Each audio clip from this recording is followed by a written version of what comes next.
ప్రార్థనా జీవితంలో తిరిగి మండుతావో ఎండిపోతావో. ఒకదానికోదానికి లింక్ ఉంది సోదరా. ప్రార్థన విషయంలో ఎండిపోయావంటే విశ్వాస విషయంలో దిగజారిపోతావు. విశ్వాస విషయంలో దిగజారిపోయావంటే చాలా కోల్పోతావు. ఆఖరికి ప్రభు ప్రత్యక్షమైనప్పుడు ఆయన ఎదుట నిలవటానికి శక్తి కూడా ఉండని స్థితికి దిగజారిపోతావు.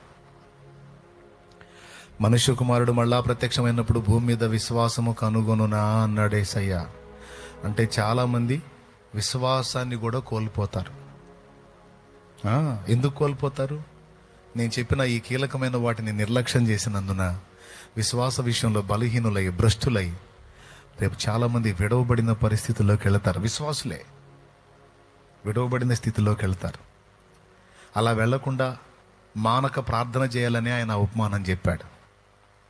ప్రార్థనకి విశ్వాసానికి లింకు పెట్టి మాట్లాడాడు అక్కడ కూడా.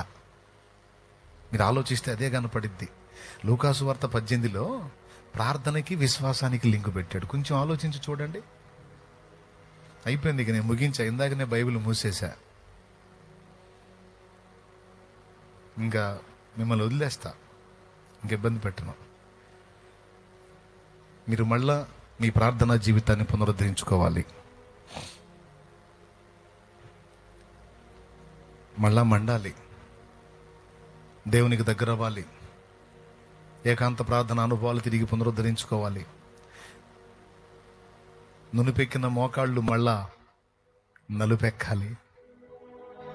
ఎస్ ఎస్ ఎస్ ఎస్ నునుపెక్కిన మోకాళ్ళు మళ్ళా నలుపెక్కాలి. కాయలు గాయాలి, కాయలు గాయాలి, రాటు తేలాలి.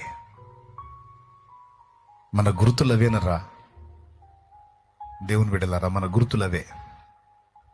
నలుపెక్కిన మోకాళ్ళు మన గుర్తులు, నలుపెక్కిన మోచేతులు మన గుర్తులు.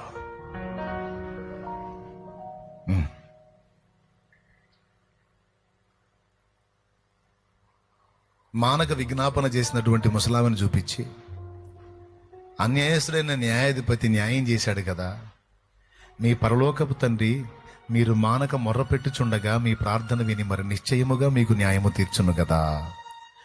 ఎందుకు ఈ మాట చెప్పాడట? వారు విసుకక నిత్యము ప్రార్థించవలెనని ఆయన వారికి ఈ ఉపమానము చెప్పాను. విసుకక నిత్యము ప్రార్థించుట ద్వారా ఏమో అనగొరుగుతుంది అంటే కింద చెప్పాడన్నమాట.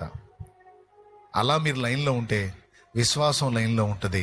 విశ్వాసం లైన్లో ఉంటే నేను వచ్చినప్పుడు మీరు నా ముందు నిలబడటానికి శక్తివంతులవుతారు, నాతో వస్తారు.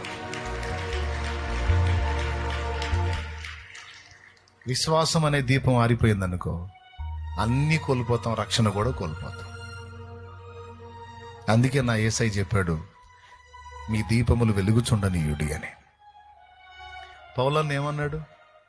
మంచి పోరాటం పోరాడి తిని నా పరుగు కడముట్టించి తిని విశ్వాసాన్ని కాపాడుకున్నాను అన్నాడు. కిరీటం దేనికి? జీతం దేనికి? బహుమానం దేనికి? విశ్వాసాన్ని కాపాడుకున్నా.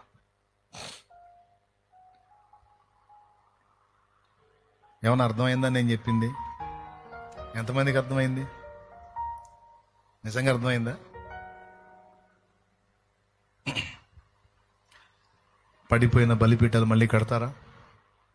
కూలిపోయిన ప్రార్థనా జీవితాన్ని పునరుద్ధరిస్తారా? దేవుని వాక్యాన్ని మళ్ళా ధ్యానించడం మొదలు పెడతారా? ఇష్టంగా రండి, దేవుని పాదాలు పట్టుకొని క్షమాపణ కోరుకుందాం. రండి, నాతో ముఖాముఖి మాట్లాడావు తండ్రి. ఈరోజు స్పష్టంగా మాట్లాడా. మొదట నాకుండినటువంటి ప్రేమ, భక్తి, ఆత్మీయత, ప్రార్థన, విశ్వాసము, ధ్యానం అన్నీ కోల్పోయాను. ఈరోజు ముక్కుసూటిగా నాతో స్ట్రైట్గా మాట్లాడినందుకు నీకు వందనాలు నా తండ్రి, వందనాలు వందనాలు అంటూ